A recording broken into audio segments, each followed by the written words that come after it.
पहाड़ी मुल्क चैनल में आपका स्वागत। खूबसूरत पहाड़ों की खूबसूरत बातें और बड़ी गर्मी के बाद अब बरसात, हल्की सी राहत सभी को गर्मी से। आजकल शादियां भी बहुत पहाड़ों में हो रही हैं, लेकिन आज एक ऐसे विषय पे आपसे बात करते हैं कि जो एकदम अनछुआ सा पहलू है और हर बारात में होता है, लेकिन जानकारी बहुत कम लोगों को इस विषय में होगी। बात करता हूँ मैं बेदी की। पहाड़ों में बेदी बोलते हैं, जहाँ पे कि दूल्हा और दुल्हन के फेरे होते हैं, 7 फेरे। ये बेदी का पूजन होता है और इस पूजन को जो है दुल्हन के पिताजी करते हैं, दुल्हन भी साथ में जाती है। और यहाँ पे कई जगह में तो 4 खंभे लगाए जाते हैं, जिनको कि स्तंभ बोलते हैं, जैसे कि आप यहाँ पे देख रहे हैं। और बीच में प्रतिष्ठा की जाती है केले के वृक्ष की, जहाँ पे कि मंदिर की ये एक स्थापना होती है। और उसके बाद इसके चारों तरफ ही दूल्हा दुल्हन फेरे लेते हैं और अपने परिणय जीवन की नई शुरुआत करते हैं। 2 जोड़े मिलकर के एक नए संसार की स्थापना करते हैं।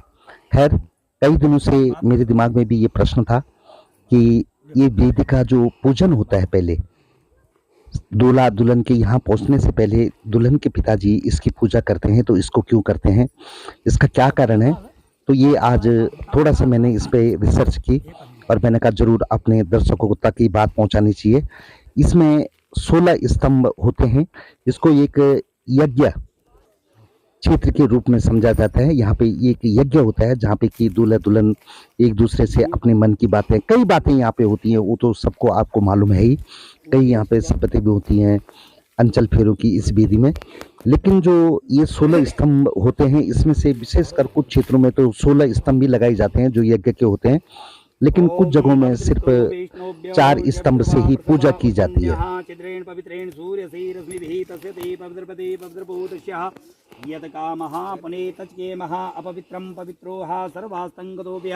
या स्मृत पुंडरीकाक्षाय शबायंत्रः शुचिः पुनन्तु पुंडरीकाक्षाय पुनातुः पुंडरीकाक्षाय पुनातुः हरि हरि ओं त्रियाचमन्याः ऋग्वेदाय स्वाहा यजुर्वेदाय स्वाहा श्यामवेदाय स्वाहा अथर्ववेदाय नमो नमः स्तप्रशाल नमः त्रियाचमन्या आत्मत्वां सूदयामि नमः स्वाहा विद्वत्वां सूदयामि नमः स्वाहा शिवत्वां सूदयामि नमः स्वाहा ओं ह्रीं क्लीं सर्वत्वां सूदयामि नमः स्वाहा स्वस्ति तिलकं महा स्वस्ति तिलकं महा ओम आदित्या वशो रुद्रः विश्वदेवे मरुद्गणः तिलकन्ति परिछन्तुः धर्म कामार्थ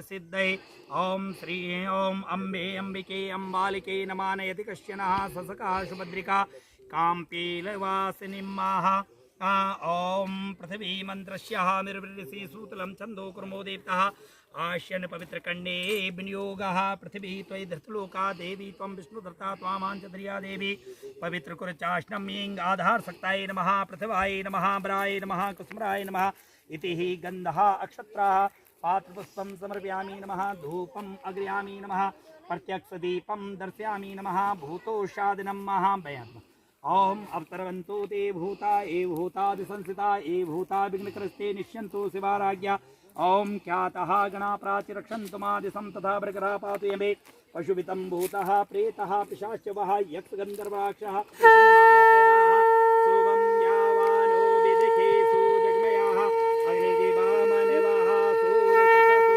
विश्वेनो देवा अवसागमन्यः भद्रं कर्णेभिः शृणुयाम देवा भद्रं पश्येमाक्षाभिर्यत्राकाशपुत्राः विश्वे देवा अदितिः पञ्चजनः अदितिर्जात्रमदितिर्जानि त्वं द्योः शान्तिरन्तरिक्षं शान्तिः पृथिवी शान्तिरापः शान्तिरोकदयः शान्तिः वनस्पतिः शान्तिर्विश्वदेवाः शान्तिर्ब्रह्मा शान्तिः सर्वगं शान्तिः। भ्याभ्यो नमः सचे प्रन्दायभ्यां नमः माता पिता चरणकमलाभ्यो नमः इष्टदेवाभ्यो नमः कुलदेवताभ्यो नमः ग्रामदेवताभ्यो नमः स्थानदेवाभ्यो नमः वास्तुदेवाभ्यो नमः पितृदेवताभ्यो नमः सर्वेभ्यो देवेभ्यो नमः सर्वेभ्यो ब्राह्मणेभ्यो नमः ओम सिद्धबुद्धिसहिताय श्रीमन्महागणाधिपतये नमः। 16 देवों की यहाँ पूजा, जो कि जिनका हर काम है एक, जैसे कि हमारी मंत्रिमंडल होते हैं, वैसे ईश्वर की तरफ से ये मंत्रिमंडल है। और यहाँ पे कन्या के पिताजी इन सभी देवों की स्तुति करके अपनी कन्या को दान करते हैं और उसकी भलाई के लिए, उसके अच्छे भविष्य के लिए, उसके अंदर इन 16 देवताओं के गुण आ जाएँ, इसके लिए ये पूजा की जाती है। जैसे कि स्थापित ये बात है और ये स्तंभ जो होते हैं 16 होते हैं, लेकिन यहाँ पे आपको 4 ही स्तंभ दिखाई दे रहे हैं। जो 16 स्तंभों की पूजा होती है, उसमें प्रथम पूजा ब्रह्मा जी की होती है, जो स्तंभ के रूप में माने जाते हैं यज्ञ में। दूसरे में विष्णु भगवान जी का नंबर आता है, तो तृतीय में रुद्रदेव का, शंकर भगवान जी का, चौथे में इंद्रदेव जो कि जल की व्यवस्था करते हैं, तो पांचवें में सूर्यदेव जो प्रकाश की व्यवस्था, छठे में यहाँ पे गणपति जी की पूजा की जाती है जो कि सब देवों में सर्वप्रथम उनकी पूजा होती है। सातवें में यहाँ धर्मराज की पूजा होती है, तो आठवें में नागराज की पूजा होती है स्तंभ के रूप में। नौवें में स्कंद की पूजा होती है। 10वें में वायु की पूजा होती है। 11वें में सोम जिनको कि चंद्रमा भी कहते हैं उनकी पूजा होती है। 12वें में जो है वरुण की पूजा होती है। 13 में वसुदेव की पूजा होती है। 14 में बलदेव की पूजा होती है। 15 में बृहस्पति जो कि सबके गुरु हैं उनकी पूजा होती है और 16 में विश्वकर्मा जी की पूजा होती है।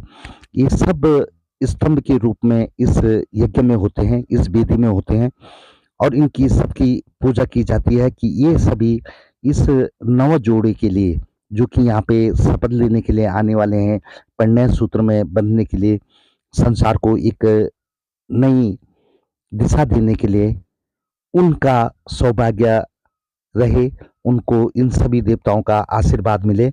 और ये जितने भी 16 देवताओं के मैंने नाम लिए हैं, इनमें सब में अलग-अलग गुण हैं और वो गुण यहाँ पे स्तंभों के रूप में पूजे जाते हैं ताकि वर-वधू को इन सब गुणों का प्रतिसाद मिले।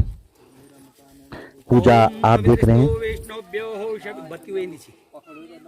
ये तो चलो ये ओम पवित्रस्तो वैष्णव पदोपिया या समेत पुंडरीकाक्षाय शवायंत्रः शुचिः भद्रं कर्णेभिः शृणुयाम भद्रं पश्येमाक्षाय वीरतत्रा श्रीरङ्गे तुष्टभागं स्वस्तिनो दिव्यर्षेमहि देवितं यदायुः नमो सनन्ताय सहस्रमूर्ते सहस्रपादा सुर्वासहस्रे कुर्यातः आर्य हरि ओम विष्णु विष्णु विष्णु विष्णु नमः परमात्मने षष्ठी संपत्त्या मध्ये यद वर्षेः कालयुक्त नाम संवत्सरे उदय सूर्यः उत्तरायण वसंत ऋतुः ग्रीष्म ऋतुः मासानां मासोत्तमे।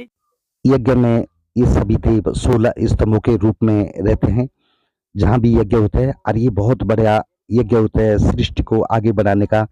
वर वधू यहाँ पे अपने जीवन की शुरुआत करने के लिए साथ में शपथ लेते हैं और यही सबसे मुख्य जो संस्कार होता है विवाह का वो होता है। और इसके विषय में हमने ये जानकारी आपको दी। कैसा लगा आपको जरूर आप अपने विचार लिखना। कोई त्रुटि रह गई हो तो अक्षमा प्रार्थी हैं, उसको जरूर आप कमेंट में लिखना। देखने के लिए धन्यवाद।